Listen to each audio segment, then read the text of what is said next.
Tak jedem. Čípková Růženka. Napsali Pavel Čemíra. V jedné kozelné zemi opravdu kozelné jak ve chvíli, poznáte vládu král královnou a všechno se jí dařilo. Král už měl na měsíc koní a klenotnice plné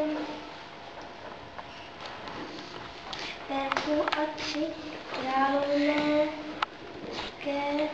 koruny a královna měla koruny dokonce 3. jenom děťátko na sebe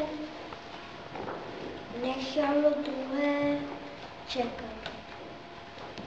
Ale nakonec se narodilo a protože bylo líbené, byla to samozřejmě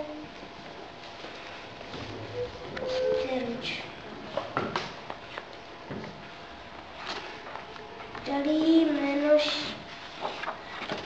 Švýcařka.